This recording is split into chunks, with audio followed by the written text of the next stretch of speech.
A nucleotide is much like a plastic bead. On its own, it might not look like or do much. But pair it together with other beads of complementary colors, shapes, and sizes, and you've got a jewelry masterpiece. In this video, we're going to find out what nucleotides are and what their function is. Now, let's first answer the question, what is a nucleotide?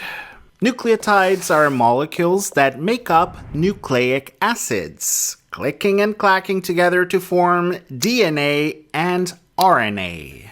Nucleotides are made of three main components: a 5-carbon sugar molecule, ribose for RNA, and deoxyribose for DNA. The other two components of nucleotides are a phosphate group and a nitrogenous base called a nucleobase. Nucleic acids are composed of nucleotide chains linked by 3' and 5' phosphodiester linkages.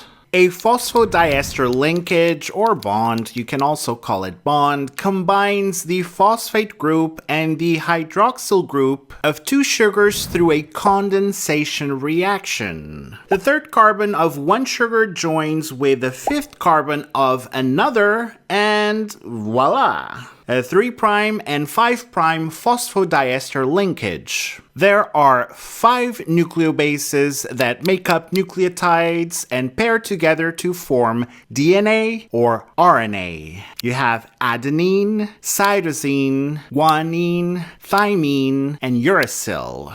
And they group together in complementary ways to form nucleic acids. In DNA, adenine and thymine group together, and cytosine and guanine group together. In RNA, uracil replaces thymine. So the group pairings change to adenine and uracil and cytosine and guanine. These nitrogenous base pairings are non-negotiables in the world of nucleotides, believe me. You'll never see an adenine, guanine, or cytosine uracil pairing.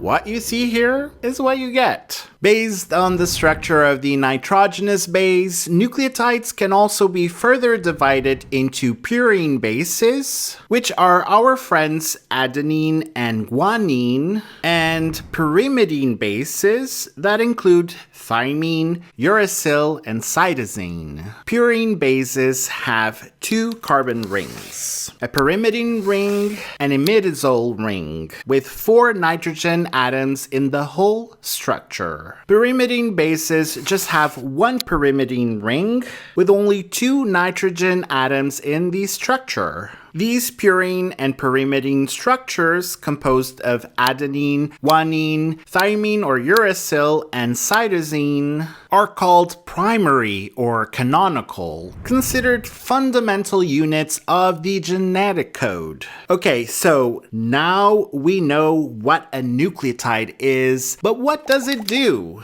Well, nucleotides are the building blocks for nucleic acids, but they're capable of so much more. The little jewelry beads that are nucleotides also carry energy in the form of adenosine triphosphate, or ATP, giving energy to different intercellular activities including protein syntheses, amino acid syntheses, and more. They also act as cofactors in cellular signaling, contribute to regulating metabolic function, and send chemical signals to different cells. Lots of capability for a tiny plastic bead, right? And speaking of DNA and nucleotides, click on the next video on our screen to learn more about the fascinating structures and functions of DNA. And like this video so you tell me and YouTube you want to see more of these. Hit the subscribe button so you don't miss out on the next upload. See you on the next one.